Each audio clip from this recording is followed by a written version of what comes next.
A paz e a graça, meus queridos, que o Senhor possa ser louvado nessa quarta-feira mais uma vez, que Deus possa derramar sobre a sua vida as suas riquíssimas bênçãos. Queria te convidar a juntos falarmos das coisas de Deus, dos benefícios do Senhor, meditarmos na palavra do Senhor. Eu queria convidar você a orar para que nesses poucos minutos que estaremos juntos, nós possamos glorificar o nome do Senhor e pedir também a proteção de Deus sobre a nossa vida. Então, ore comigo, convide a sua família aí, em nome de Jesus, para juntos nesse culto, nós cultuarmos a Deus. Pare um pouquinho, dedique esses poucos minutos ao Senhor. Tire agora, deixe as coisas, os seus afazeres de lado e se dedique agora a ouvir e meditar na palavra santa do Senhor. Vamos lá, em nome de Jesus, vamos orar? Querido Deus e Pai Celestial, nós oramos ao Senhor. Nós te pedimos nessa hora que o Senhor se faça presente nesses minutos que estaremos aqui, ó Pai, lendo a Tua palavra e meditando acerca dela, que o Senhor possa nos dar entendimento, que o Senhor possa nos dar esclarecimentos, inspiração, a fim de que nós possamos aprender algo com a Tua palavra. Nós oramos e te pedimos em nome de Jesus, e desde já nós te agradecemos em nome do Senhor Jesus Cristo. Amém e amém. Que Deus te abençoe. Eu vos saúdo na paz e na graça de nosso Senhor e Salvador Jesus Cristo. Então eu queria te convidar a abrir a sua Bíblia agora, que no capítulo de número 3 de Gênesis, no verso de número 1, eu quero falar sobre pecado. O pecado, vamos colocar assim, o tema de hoje, ou nós vamos tentar aqui começar um assunto. Não vamos conseguir aqui esgotar isso porque os minutos são poucos, mas apenas iniciar a gênese de um assunto. Ou seja, é possível que o pecado ele seja transmitido de pai para filho, né, de geração a geração. O que diz a Bíblia sobre isso? Há essa possibilidade ou não há essa possibilidade? Não estou falando aqui de maldição hereditária, não é isso. Estou falando aqui justamente de transferência de pecado.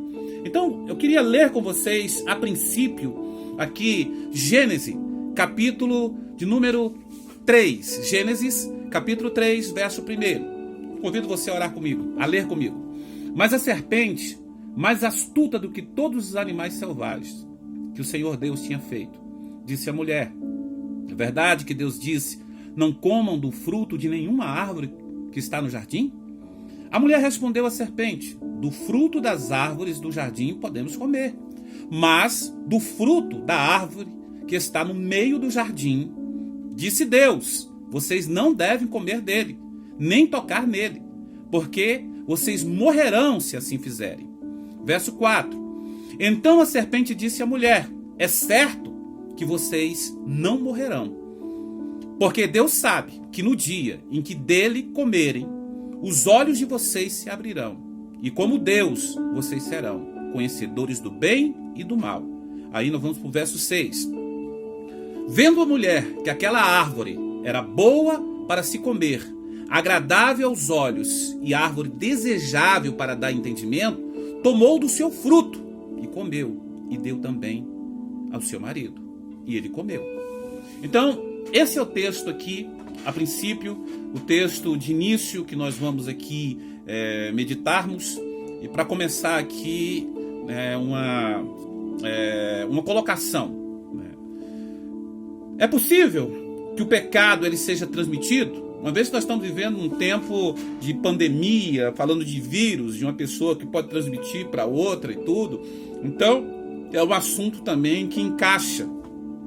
Então, é possível o pecado ser transmitido de pai para filho, de geração para geração?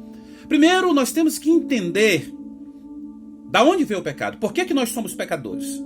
A Bíblia diz que Deus, olhando lá de cima, não viu um justo sequer, pois todos pecaram e destituídos estão da glória de Deus. Todos pecaram. Mas aí tem aquelas pessoas que dizem: mas quem pecou foi Adão, não fui eu. Quem pecou foi Adão, não fui eu que pequei. Tem sempre aquelas pessoas que dizem: então é Adão que deve ser responsabilizado pelo pecado. Mas aí, quando nós vamos lá em Romanos capítulo 5, Paulo entra nessa situação. Porque todos pecaram. E por que todos pecaram?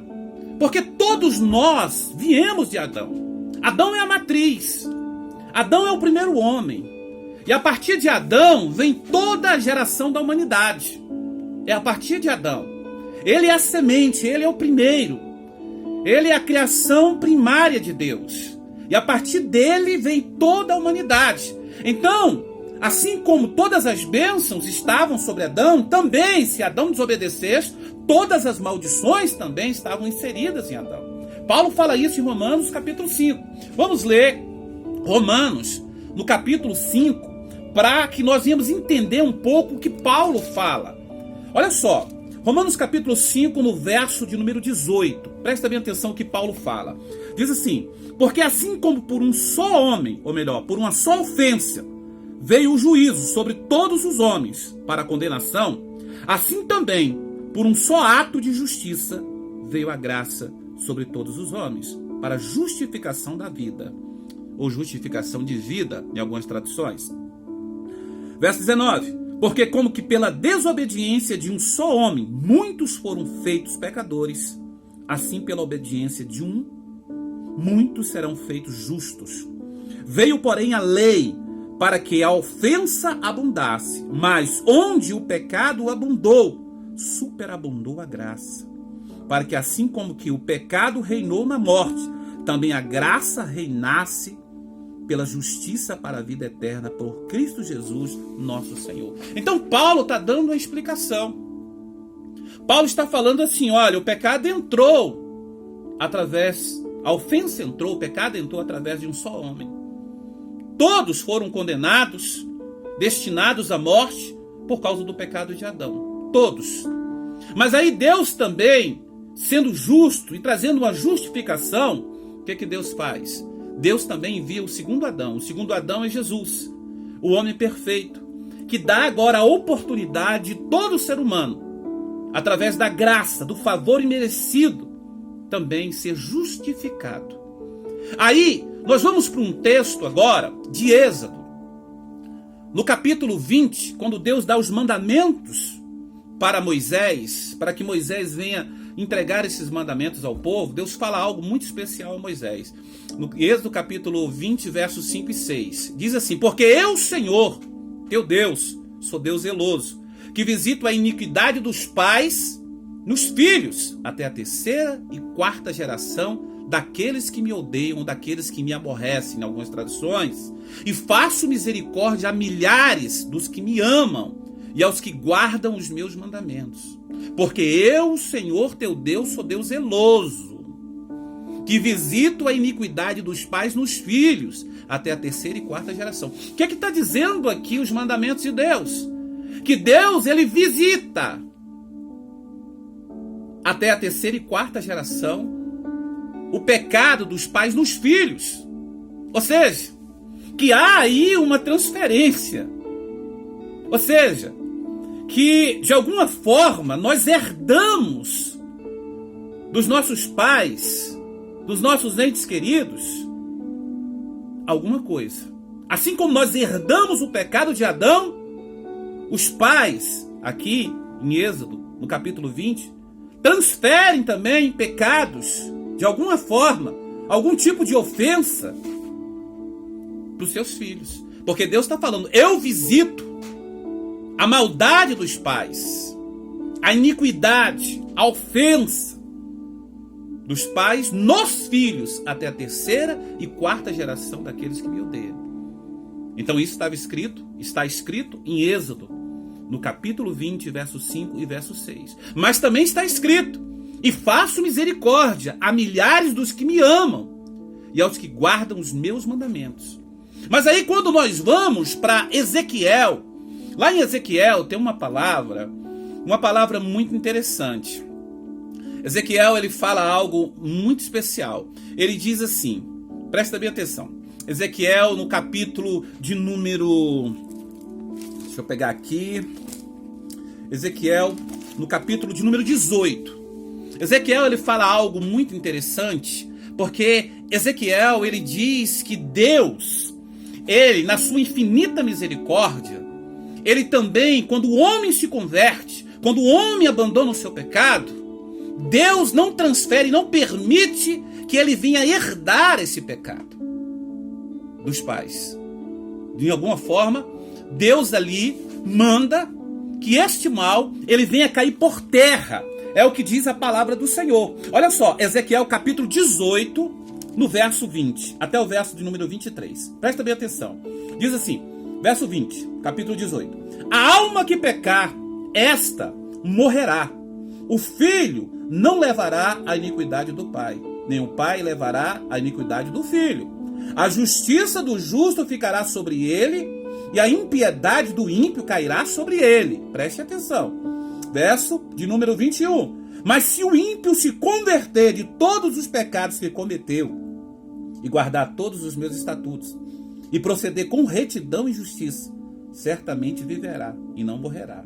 Se ele se converter, de sorte que todas as transgressões que cometeu, não haverá lembrança contra ele, pela justiça que praticou viverá. Desejaria eu, de qualquer maneira, a morte do ímpio? Ou seja, Deus está perguntando. Diz o Senhor Deus: não desejo antes que ele se converta dos seus pecados e dos seus caminhos e viva? Ou seja, Deus está falando, porventura eu desejo a morte do ímpio? Porventura eu não desejo antes que ele se converta? Deus está indagando. O desejo de Deus não é que o homem peque. O desejo de Deus não é que o homem morra. O desejo de Deus não é punir o homem. O desejo de Deus é abençoar o ser humano.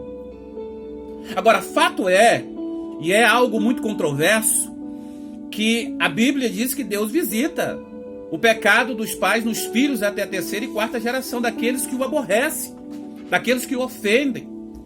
Vamos pegar um texto bem básico. Você pega Josué no capítulo 7. Josué capítulo 7. Josué fala do pecado de Acã, citado lá no capítulo 7, o pecado de Acã. Quando Acã pega lá a bela capa babilônica, quando Acã pega lá as moedas e esconde debaixo, na sua tenda, debaixo da sua bagagem. Israel vinha numa ascendência, sendo abençoado, tinha entrado na cidade de Jericó, tinha sido profundamente abençoada. A próxima cidade agora a tomar posse, conforme a promessa na terra prometida, era a cidade de Ai, uma cidade minúscula. E agora, no entanto, Josué volta envergonhado. Josué volta agora, muitos homens morreram. E Josué, todo Israel volta envergonhado. Josué se prostra perante o Senhor e começa a exclamar e perguntar: Senhor, nos trouxeste para nos matar aqui? Mas aí, olha só o que é que diz o capítulo 7, verso 1 de Josué. Mas os filhos de Israel foram infiéis em relação às coisas condenadas. Porque Acã, filho de Carme, filho de Zebade, filho de Zerá, da tribo de Judá, pegou para si uma parte das coisas condenadas. E a ira do Senhor se acendeu contra os filhos de Israel. Ora, mas quem pecou não foi Acã? Quem roubou não foi Acã? E por que todo Israel sofreu? Se foi Acã que pecou, se foi Acã que roubou, por que todo Israel sofreu? Porque todo Israel perdeu a batalha. Porque muitos homens morreram por causa do pecado de um homem. Aí nós começamos a entrar numa junção aonde de fato nós entendemos que há sim, de alguma forma, uma transferência sim. Quando eu, de alguma forma, ofendo a Deus, de alguma forma, os meus filhos, de alguma forma, o meu pai, ou os meus entes queridos, aqueles que estão debaixo da minha autoridade, de alguma forma eles também sofrem. Está relatado aqui, Acã roubou. E todo Israel sofreu. Todo Israel sofreu. Toda a família de Israel, todo o povo de Deus sofreu por causa do pecado de Acã. Adão pecou. E toda a humanidade foi condenada, porque Adão é a matriz. Adão é o homem primeiro, é o modelo. Mas aí vem Cristo agora, que é o segundo Adão, que também é um modelo, é a primazia.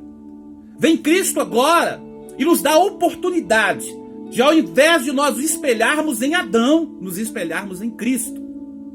Por isso que Paulo diz: sede meus imitadores, assim como eu sou de Cristo. Paulo fala sobre isso. Sede meus imitadores. E nesse texto aqui, ele é bem claro quando ele diz, quando por causa da ofensa de um homem, o pecado entrou no mundo, era necessário também, por causa da justiça de um, viesse também a graça, viesse também a vida e a justificação para muitos. Então nós temos que parar e dar uma analisada nessa palavra. Quando eu estou na presença de Deus, quando eu estou na bênção, quando eu estou fazendo a vontade de Deus, a tendência é eu estar abençoando não apenas a minha vida, mas como também toda a minha família, todo o meu lar. Mas quando eu estou fora do eixo, quando eu estou fora da bênção de Deus, quando eu estou em desobediência, toda a minha família sofre. Toda a minha família sofre. Por quê? Porque eu deixo de ser abençoado e deixo de abençoar a minha família, e a minha família se torna então desprotegida.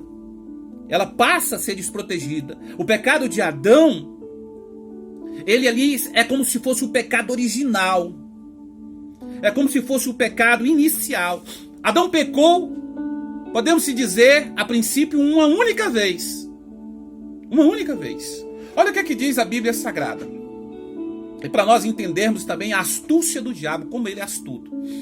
A Bíblia Sagrada diz, em Gênesis, no capítulo de número 2, verso 15 ao 17. Quando Deus cria todas as coisas, criou o homem, criou tudo, Deus criou as plantas, criou tudo, e depois criou um jardim, e colocou esse homem no jardim. E o Senhor disse, capítulo 2 de Gênesis, verso 15 ao 17. O Senhor Deus tomou o homem e colocou no jardim do Éden, para cultivar e guardar. E o Senhor Deus ordenou ao homem, de toda a árvore do jardim você pode comer livremente. Foi o que Deus falou. Mas da árvore do conhecimento do bem e do mal, você não deve comer, porque no dia em que dela comer, você certamente morrerá. Então Deus estabeleceu isso, que esse homem não podia, de maneira nenhuma, comer dessa árvore. Nenhum momento aqui no texto está dizendo que ele não podia tocar na árvore, ele só não podia comer, ele podia comer de tudo, mas naquela árvore ele não podia comer. Ele tinha que cuidar, ele tinha que estar ali zelado, Deus mostrou para ele, Deus não escondeu dele, e Deus deu ali as orientações. Aí, nós pegamos o texto agora de Gênesis, no capítulo 3, verso 1, aonde é inserido agora a serpente. Aonde a serpente se insere, entra na história.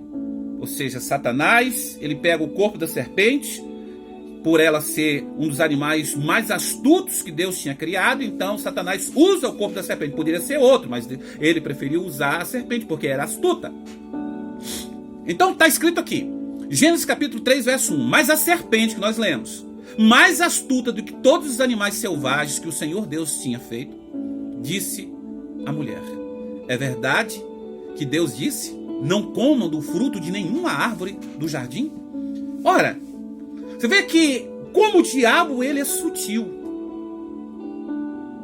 É verdade que Deus disse, não comam de nenhuma árvore que está no meio, ou seja, de nenhuma árvore que está no jardim. Ou seja, ele mudou. Deus não falou de nenhuma, Deus falou pode comer de todas, com exceção de uma única. Mas ele coloca agora um contexto como de todas. Aí a mulher responde, verso 2. Mas a mulher respondeu à serpente, do fruto das árvores do jardim podemos comer. Certamente ela respondeu. Mas do fruto da árvore que está no meio do jardim, Deus disse, vocês não devem comer. Até aí, a mulher respondeu corretamente. Mas aí, a mulher acrescenta algo. Nem tocar. Nem tocar. Mas Deus não falou que não podia tocar. Deus falou que não podia comer. Mas ela acrescenta algo, nem tocar. Para que não venha a morrer. Aí, então, a serpente já tinha dissuadido a mulher, já tinha plantado ali uma semente. Ela disse, então a serpente disse à mulher, verso 4, é certo que vocês não morrerão, porque Deus sabe que no dia em que dele comerem desse fruto, os olhos de vocês se abrirão, e como Deus, vocês serão conhecedores do bem e do mal. Conhecedores do bem e do mal. É bem interessante, amados, esse texto sagrado, porque o inimigo ele começa com a palavra sutil, distorcendo aquilo que Deus havia dito, A mulher então acrescenta algo que Deus não tinha dito. Quando a mulher diz, Deus falou para não tocar, mas Deus não havia falado com isso. Depois a serpente desmente Deus, dizendo, olha, certamente vocês não vão morrer, porque Deus na realidade não quer que vocês sejam igual a Ele. Então o homem, a mulher, usurpou então querer ser igual a Deus. Eles usurparam querer ser igual a Deus. Eles queriam neste momento se tornar igual a Deus. Porque é o que o texto está nos dando a entender. Aí, nós vemos aqui, vendo a mulher, verso 6, vendo a mulher, que a árvore era boa para se comer. Olha só, agradável aos olhos, e árvore desejável para dar entendimento, tomou do seu fruto e comeu. A Bíblia não fala, o texto não fala que a árvore era bonita, que ela era linda, fala só que a mulher olhou e viu que era boa para se comer. Agradável aos olhos, ou seja, desejável para dar entendimento. Tomou do seu fruto e comeu, e deu também a seu marido, e ele comeu. E os olhos de ambos foram abertos. Não fala que era bonito. O pecado, ele, na maioria das vezes, ele não é bonito, ele não vem belo.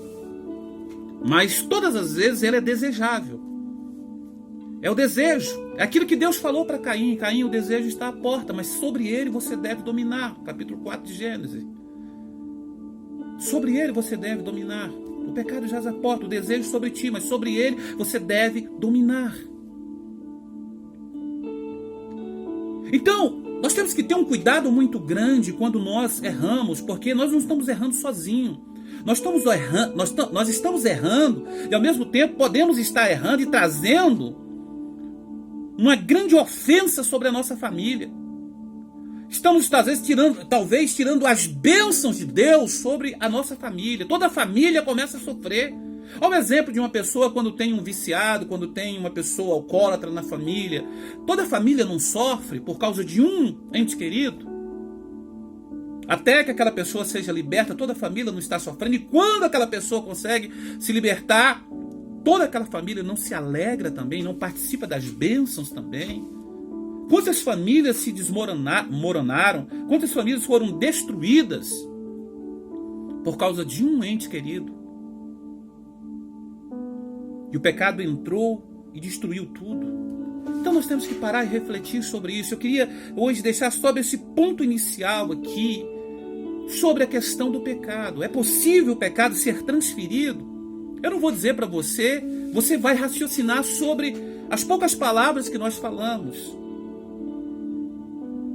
Mas existe, conforme nós lemos, Ezequiel capítulo 18, verso 20, uma forma de você não receber nenhuma herança negativa, ou mesmo você não receber algo ruim sobre a sua vida e ter uma nova vida.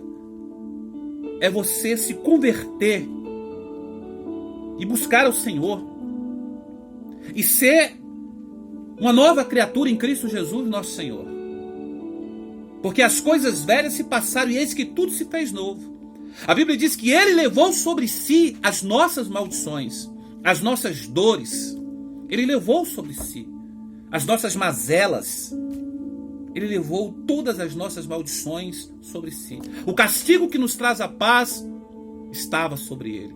E por suas pisaduras nós fomos sarados. Então eu queria que você meditasse nessa palavra, em nome de Jesus. E nós, com certeza, vamos continuar desse ponto aqui, porque merece algumas colocações. Eu sei que muitos têm dúvidas de muitas coisas, mas nós vamos procurando dentro das Escrituras explicações, a fim de que nós venhamos, de alguma forma, aprender cada dia mais com o Senhor. Que Deus te abençoe, que Deus abençoe sua vida, que Deus abençoe o seu lar nessa quarta-feira. Eu queria orar pela sua família, queria orar pelo seu lar, queria pedir a Deus nessa noite que o Senhor derrame sobre a sua vida as mais ricas bênçãos dele. Vamos orar pedindo a Deus proteção sobre a sua família, pedindo a Deus que Deus venha perdoar todos os nossos pecados, nossos erros, nossas falhas e nos purificar de todo o mal. Então eu queria te convidar a orar em nome do Senhor Jesus Cristo, orar para que Deus derrame mesmo graça, poder e misericórdia sobre a vida daqueles que precisam da sua misericórdia, sobre a vida daqueles que precisam da sua graça. Então, vamos orar, vamos pedir a Deus, fala conosco, Senhor, fala ao nosso coração, em nome de Jesus Cristo. Pai nosso que estais nos céus, santificado seja o teu nome, venha a nós o teu reino, seja feita a tua vontade, assim na terra como no céu. O pão nosso de cada dia nos dai hoje, perdoa as nossas dívidas, assim como nós perdoamos aqueles que nos devem. Não nos deixes cair em tentação, mas livra-nos do mal, porque teu é o reino e a glória para sempre. Pai, nós te pedimos nesta quarta-feira a bênção do Senhor sobre todo o povo de Deus, sobre todas as pessoas que estão com o coração contrito e quebrantado nessa quarta-feira, ouvindo a tua palavra e precisam da tua atenção, precisam da tua bênção, precisam do teu toque. Que a tua misericórdia, Pai, venha sobre eles, venha sobre este lar, sobre esta casa, nos limpa, retira toda ofensa, retira todo anátema de sobre as nossas vidas, nos purifica, tira dos nossos corações as coisas condenáveis. Pai, nos habilita a nos aproximarmos do Senhor através do teu sangue precioso. Nós oramos e te pedimos em nome de Jesus. Protege os nossos filhos, a nossa casa, a nossa família. Nos protege, ó Pai Celestial, dessa pandemia, desse vírus. Nos protege do vírus do pecado. Que o sangue precioso do Senhor venha nos proteger. Assim como o Senhor protegeu, ó Pai, com a marca, com o símbolo do teu sangue, com a marca do teu sangue, com o teu sangue precioso, já lá, ó Pai Celestial, no Egito, na cidade de Gósen, na terra de Gósen, aonde os hebreus estavam, onde todo o Egito estava sendo, ó Pai, consumido pela morte. Na terra de Gósen havia um povo em obediência, que ouviu a voz do Senhor e passou o sangue nos umbrais das suas portas. Que nós possamos passar o sangue nos umbrais dos nossos corações, nas vergas dos nossos corações, o sangue precioso de Cristo, e sejamos protegidos, guardados, livres de toda a maldição, em nome de Jesus, em nome de Jesus. Que Deus te abençoe, que Deus abençoe a sua casa, que Deus abençoe a sua vida, que Deus abençoe o seu lar, que Deus derrame sobre a sua família as bênçãos maravilhosas dele, porque Ele é fiel, e nós queremos que essa fidelidade do Senhor continue sobre a nossa vida, não somente hoje, mas sempre, em nome do Senhor Jesus Cristo. Então, diga graças a Deus, glorifique o nome do Senhor. Eu quero encerrar em nome de Jesus Cristo hoje, louvando e adorando o Senhor com um pedacinho de uma canção. Cante em nome de Jesus Cristo, porque falando de criação, falando do princípio, falando de pecado, tudo começou lá no princípio, quando Deus nos deu todas as coisas, gerou tudo e nos colocou o homem no jardim. Mas o homem desobedeceu a Deus. Mas nós temos que entender que Ele é o Criador de todas as coisas. Ele é o Criador onipotente, onisciente, onipresente. Então, ainda que haja 100 bilhões de estrelas, Deus é maior do que todas elas, porque Ele é o Criador de tudo. Adore o Senhor. Que Deus te abençoe. Fiquem com Deus. Fiquem na paz do Senhor. Em nome de Jesus Cristo. Que a graça maravilhosa dele venha sobre a sua casa, hoje e sempre. Amém. Posso ver teu coração na criação, cada estrela